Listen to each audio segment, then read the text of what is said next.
हिंदी पाठशाला में आप सभी विद्यार्थियों का बहुत बहुत स्वागत है। यदि आप हमारे चैनल पर नए हैं तो पहले चैनल को सब्सक्राइब कर लें, बेल आइकन को प्रेस कर लें ताकि जो भी वीडियो अपलोड करूं उसका नोटिफिकेशन आपको मिलता रहे। वीडियो अच्छा लगे तो लाइक करना मत भूलें, आपकी लाइक ही हमारी एनर्जी है। सीधे बात करेंगे अपने टॉपिक का। और आज आपके सम्मुख सुमित्रा नंदन पंत जी द्वारा रचित परिवर्तन का ये पार्ट 2 लेकर उपस्थित हुई हूँ।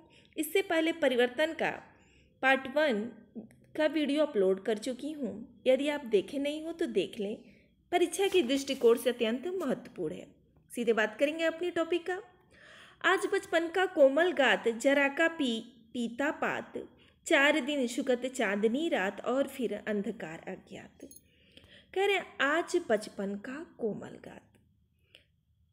कालचक्र द्वारा उत्पन्न किए गए परिवर्तनों के विभिन्न उदाहरण पंत जी ने यहाँ प्रस्तुत किया है। आज बचपन का कोमल गात। कवि सुमित्रा नंदन पंत जी कह रहे हैं कि आज बचपन का कोमल गात, गात का अर्थ होता है शरीर। आज बचपन का जो कोमल सुंदर शरीर है वह जरा का पीता पात। जरा का अर्थ होता है, यहां मैं लिख दे रही हूं, वृद्धावस्था। वृद्धावस्था स्पष्ट हो गया होगा। जरा का अर्थ क्या होता है? वृद्धावस्था। अर्थात वृद्धावस्था आ जाने पर वह शरीर पीले सूखे, पीतापात यानी पीले सूखे खुदरेदार पत्ते के समान हो जाता है। पात मतलब पत्ता। पात का क्या अर्थ होता है? पत्ता। तो वृद्धावस्था आ जाने पे वही शरीर पीले सूखे खुदरेदार पत्ते के समान हो जाता है। कह रहे 4 दिन सुखद चांदनी रात और फिर अंधकार अज्ञात। जीवन में सुख देने वाली चांदनी रातें और सुख के क्षण बहुत थोड़े समय तक ही हैं। 4 दिन सुखद चांदनी रात, पुनः स्पष्ट कर दे रही हूं, 4 दिन जीवन में सुख देने वाले चांदनी रात और सुख के क्षण बहुत थोड़े समय तक ही रहते हैं। पुनः कह रहे हैं और फिर अंधकार अज्ञात। शेष जीवन में तो अज्ञात अंधकार से परिपूर्ण रात्रि भर जाती है। अर्थात सुख के क्षण अत्यंत कम है और दुखद क्षण जीवन में चारों ओर से घिरे हुए हैं। स्पष्ट हो गया होगा। शिशिर सा झर नयनों का नीर, उलस देता गालों के फूल, प्रेरण का चुम्बन छोड़ अधीर, अधर जाते अधरों के भूल। इंपॉर्टेंट है। कह रहा शिशिर सा झर नयनों का नीर। ध्यान दीजिए इस पंक्ति में कौन सा अलंकार है, कमेंट बॉक्स में जरूर लिखें। ट्रिक में बता दी हूँ अलंकार पहचानने के ट्रिक, यदि आप देखे नहीं हो तो उसे अवश्य देख लें। शिशिर सा झर नयनों का नीर, तो शिशिर के समान। जिस प्रकार शिशिर ऋतु में, कभी यहाँ कह रहे हैं कि जिस प्रकार शिशिर ऋतु आ जाने पे नयनों के नीर, ओस के बूंद पत्ते पे पड़ते हैं, ठीक उसी के समान नेत्रों से नीर बहते रहते हैं, अर्थात अश्रु बहते रहते हैं। भावार्थ यह है कि जैसे पतझड़ में, शिशिर सा पतझड़ में पेड़ों से पीले पत्ते झड़ते हैं, आंखों से गिरते रहने वाले आंसू पुष्पों के समान, झुलस देता गातों के फूल, पुष्पों के समान गातों अर्थात गालों को इस प्रकार झुलस अर्थात झुलसा देते हैं जैसे शिशिर की ओस फूल और पत्ते को क्या कर देता है? झुलसा देती है। उस पुनः कर प्रेरण का चुम्बन छोड़ अधीर, उस समय प्रेमी के अधर प्रणय के चुम्बन को भूलकर अपने प्रिय के अधरों को भी अधर जाते हैं अधरों के भूल। अधर का अर्थ होता है होठ, अर्थात प्रिय के होठों को भी भूल जाते हैं।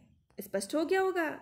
अब आगे, मृदुल होठों मृदुल होठों का हिमजल हास उड़ा जाता निश्वास समीर, सरल भवों का शरदाकाश दिया शरद आकाश, घेर लेते घन घिर गंभीर।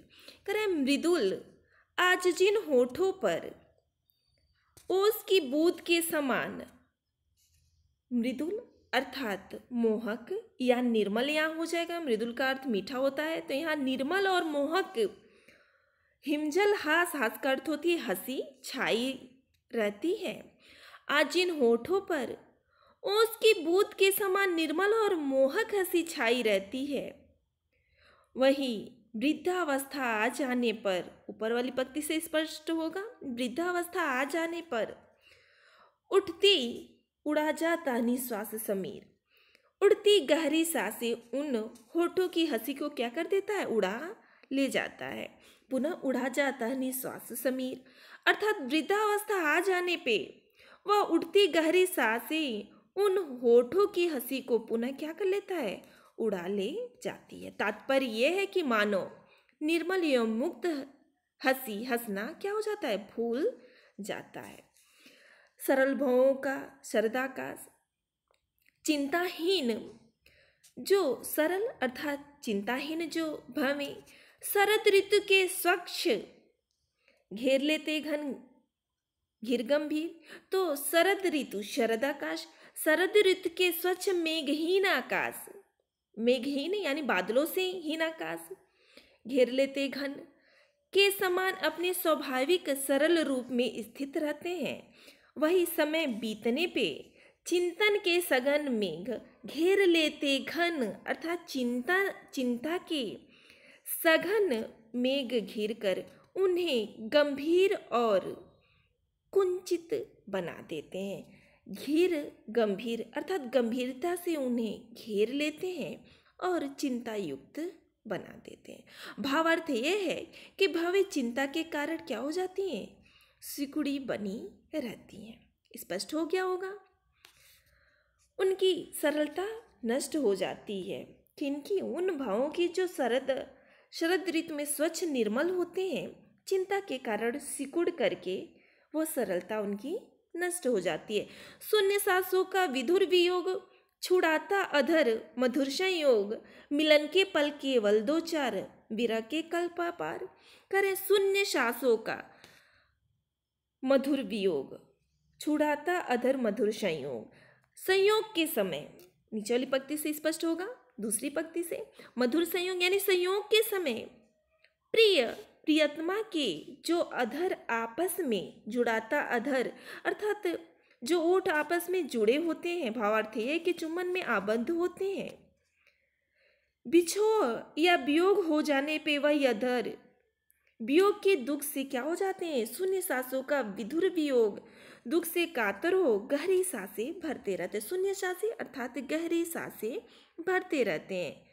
वियोग हो जाने पे वही अधर विधुर वियोग अर्थात बिछोह हो जाने पर वही अधर वियोग से या ओठ वियोग के दुख से कातर हो गहरी सांसें, शून्य सांसों का यानी गहरी सांसें, शून्य सांसों गहरी सांसें भरते रहते हैं। पुनः कह रहे हैं पंत जी, मिलन के पल केवल दो चार विरह के कल्पा पार। इस संसार में मिलन के क्षण केवल दो चार होते हैं, परंतु विरह असंख्य कल्पों के समान लंबा होता है। कल्प अपार विरह के कल्प, तो कह रहा परंतु विरह के असंख्य कल्पों के समान लंबा होता है। भावार्थ ये है कि जीवन मनुष्य के जीवन में मिलन के जो पल पल का अर्थ होता है क्षण, बहुत कम है और अधिकांश जीवन तो दुख भोगते हुए ही रहना पड़ता है। अब अगली वाली पंक्ति देख लें। अरे वे अपलक चार नयन आठ आंसू रोते निरुपाय, उठे रो के आलिंगन कसक उठते कांटों से हाय। तो कह रहे अरे वे अपलक चार नयन, पंत जी पुनः कह रहे हैं कि प्रिय के विरह के कारण उत्पन्न दुख से व्यक्ति की आंखें क्या हो जाती हैं, अपलक यानी टकटकी लगाए बिना पलक झपकाए या निर्निमेष। अपलक का क्या अर्थ होता है, निर्निमेष यानी बिना पलक झपकाए। व्यक्ति की आंखें क्या हो जाती, बिना पलक झपकाए थे पथरा जाती हैं। वह बिना पलक झपाए अपने 8 आंसू रोते निरुपाए।